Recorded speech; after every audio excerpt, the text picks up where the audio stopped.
की press conference कृषि बिलों को लेकर बुलाई गई है और जिस तरीके से कृषि बिलों को लेकर विपक्ष के सदस्यों के द्वारा जिस तरीके का भ्रम फैलाया जा रहा है, लोगों को उकसाया जा रहा है, किसानों को उद्वेलित किया जा रहा है। और इन बिलों की अगर वास्तविकता हम देखें तो इन बिलों के अंदर ऐसा कुछ भी नहीं है कि जिसकी वजह से किसान 3 बिल अभी जो संसद के द्वारा पारित किए गए हैं। पहला बिल इस बात की आज़ादी देता है कि किसान अब फ्री हैं, उनको जहां पर भी अपनी उपज का अच्छा पैसा मिल रहा है वहां पर वो अपनी उपज को बेच सकता है। आज़ादी के बाद में किसानों के ऊपर यह प्रतिबंध था कि सिर्फ और सिर्फ उसके नज़दीकी जो मंडी है उस मंडी के अंदर ही किसान अपनी फसल को बेच सकता है। दूसरे जिले में या दूसरे राज्य में अगर वो अपनी फसल को लेकर जाता है तो मंडी सेक्रेटरी के द्वारा उसके ऊपर पेनल्टी भी लगाई जाती है, उसको प्रताड़ित भी किया जाता था। अब इस बिल के अंदर इस बात की आज़ादी दी गई है कि किसान चाहे तो वो मंडी के अंदर अपनी फसल को बेचे, चाहे तो अपने घर के ऊपर बेचे, चाहे तो वो अन्य जिलों के अंदर ले जाके बेचे, चाहे अन्य राज्यों के अंदर ले जाके अपनी फसल को बेच सकता है जहां उसको उसकी फसल का उचित मूल्य मिलता हो। एक आरोप इस बात का भी बार बार लगाया जाता है कि साहब एमएसपी को खत्म करने की योजना भारत सरकार की है, लेकिन देश के प्रधानमंत्री जी ने किसानों को आश्वस्त किया है कि एमएसपी के ऊपर खरीद जारी रहेगी। देश के कृषि मंत्री जी ने भी ये किसानों को आश्वस्त किया है कि हम लिखित के अंदर ये देने के लिए तैयार हैं कि एमएसपी के ऊपर खरीद जारी रहेगी, एमएसपी बंद नहीं होगी। जो आशंकाएं किसानों की थी उन आशंकाओं को पूर्ण रूप से निदान करने का काम भारत सरकार के कृषि मंत्री जी ने और देश के प्रधानमंत्री जी ने किया है। दूसरा बिल इस बात का था कि संविदा की खेती बार बार प्रत्येक स्तर के ऊपर प्रत्येक बैठक के अंदर प्रेस कॉन्फ्रेंस के माध्यम से अपने वक्तव्यों के माध्यम से और संसद के अंदर भी जवाब के अंदर यह बात स्पष्ट हो चुकी है कि जो संविदा की खेती है वो सिर्फ और सिर्फ फसल की संविदा है, ना कि जमीन की संविदा है। लेकिन उसके उपरांत भी प्रतिपक्ष के कई विचारधाराओं के लोग, चाहे वो कांग्रेसी विचारधारा के लोग हो चाहे कम्युनिस्ट विचारधारा के लोग हो, इस तरीके का भ्रम फैलाया जा रहा है कि कई उद्योगपति आएंगे, कई कंपनियां आएगी, जमीन किसानों के हड़पने का काम करेंगे। जब जमीन की संविदा है ही नहीं, सिर्फ फसल के ऊपर कॉन्ट्रैक्ट होगा, तो उसके बाद ऐसी कोई बात रह नहीं जाती कि जिसके आधार के ऊपर यह कहा जाए कि आपकी जमीन को हड़पने का काम किया जाएगा। तीसरा जो बिल है वह है कि वस्तु अधिनियम 1955 के अंदर ये लागू किया गया था, जिस समय उत्पादन कम होता था और उत्पादन कम होने के वजह से लोग कालाबाजारी करते थे इकट्ठा माल को संग्रह करके, तो उसके ऊपर यह नियंत्रण हटा दिया गया क्योंकि अब इस प्रकार की कोई संभावना नहीं है। और फिर भी सरकार ने आश्वस्त किया है कि गृह युद्ध की स्थिति में या आक्रमण की स्थिति में या अन्य परिस्थितियों के अंदर इनको वापस लागू किया जा सकता है। तो मेरे ख्याल से ऐसी कोई बात रह नहीं जाती कि जिसके आधार के ऊपर लोगों के मन में यह भ्रम पैदा किया जाए कि इन तीनों बिलों से किसानों का अहित होने वाला है। भारतीय जनता पार्टी की सरकार चाहे राजस्थान के अंदर रही हो चाहे केंद्र में रही हो, हमेशा किसानों के हित की बात कही है। और आपने देखा भी होगा कि 2014 से पहले किसान खाद बीज लेने के लिए जाते थे, बड़ी बड़ी लाइनें लगती थी, कानून व्यवस्था बनाए रखने के लिए पुलिस को कई बार डंडे भी चलाने पड़ते थे। कई किसान डीएपी या यूरिया लेने के लिए जाते थे तो कई बार लाठीचार्ज के दौरान उनको खाद नसीब होता था। लेकिन 2014 के बाद में इस प्रकार की प्रक्रिया अपनाई गई कि किसानों को कभी लाइन में खड़ा नहीं रहना पड़े। और आज 2014 से लेकर 2020 विगत 6 सालों के अंदर कभी किसान को लाइन में खाद देने के लिए खड़ा नहीं होना पड़ा। जो पहले खराबा 50% फसल का होता था तभी उसको मुआवजा राशि मिलती थी, उस खराबे को भी 50% से घटाकर 33% किया गया, वो भी भारतीय जनता पार्टी की सरकार के द्वारा किया गया। पहले ग्राम पंचायत को इकाई माना गया था जो इंश्योरेंस कंपनियों के द्वारा, अब किसान के खेत को इकाई, अगर किसान के खेत के अंदर भी अगर नुकसान हुआ है तो उसको भी मुआवजा पाने का हक है।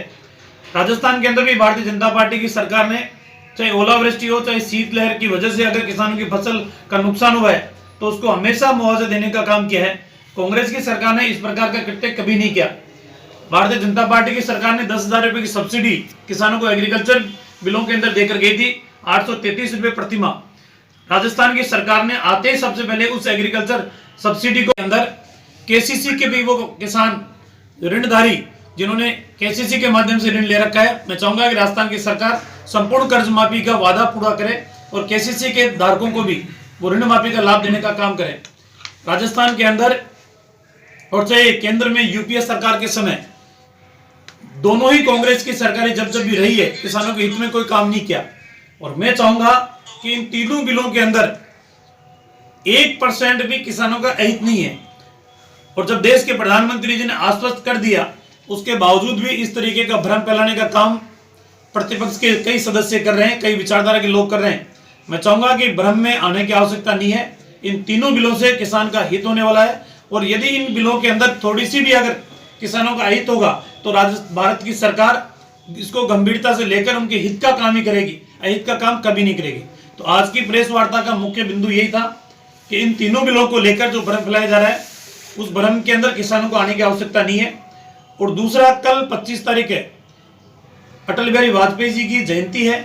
अटल बिहारी वाजपेयी जी की जयंती के अवसर के ऊपर देश के प्रधानमंत्री जी का संबोधन हम सबको 12 बजे सुनने को मिलेगा। और कल देश के प्रधानमंत्री नरेंद्र मोदी जी एक बहुत बड़ी किसानों को राहत देने की, जो उनके 6,000 रुपए वार्षिक किसानों के खाते में डालने का काम भारत सरकार प्रधानमंत्री सम्मान निधि योजना के तहत कर रही है।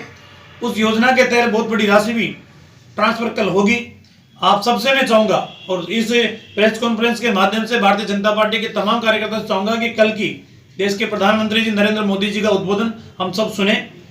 और 25-26 तारीख को चौमू विधानसभा क्षेत्र के अंदर एक किसान चौपाल हम आयोजित कर रहे हैं। वो किसान चौपाल 12 बजे आयोजित होगी, जयपुर रोड के ऊपर जो गार्डन है वहां पर आयोजित होगी।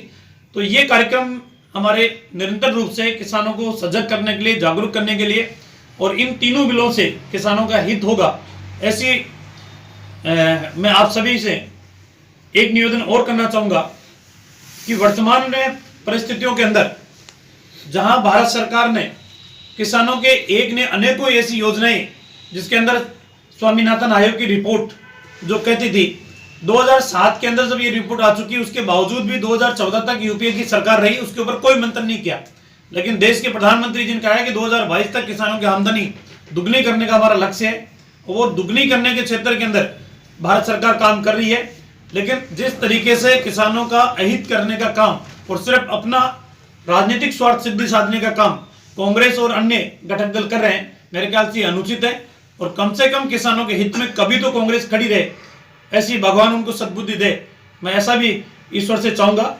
और आज की प्रेस कॉन्फ्रेंस के यही मुद्दे थे, मैंने मेरी बात पूरी रख दी। आपके मन में लोकसभा चुनाव के अंदर भारतीय जनता पार्टी से गठबंधन किया था और उस गठबंधन का धर्म भारतीय जनता पार्टी निभा रही है।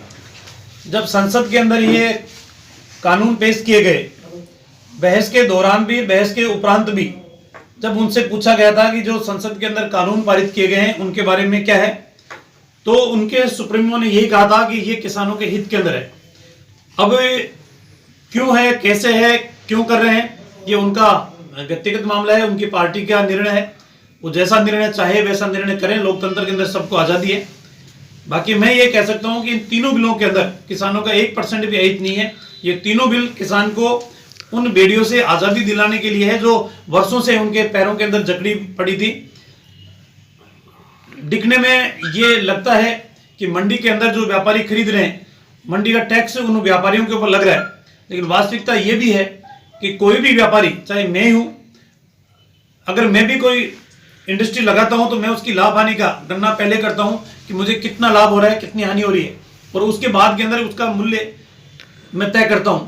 तो अगर कोई व्यापारी है तो व्यापारी भी अपना हित पहले देखकर गुणा भाग करके फिर किसी फसल को खरीदता है। दिखने में टैक्स मंडी का व्यापारी चुकाता है, लेकिन जब किसानों का भाव मंडी के अंदर वो उस अपने आकलन के आधार के ऊपर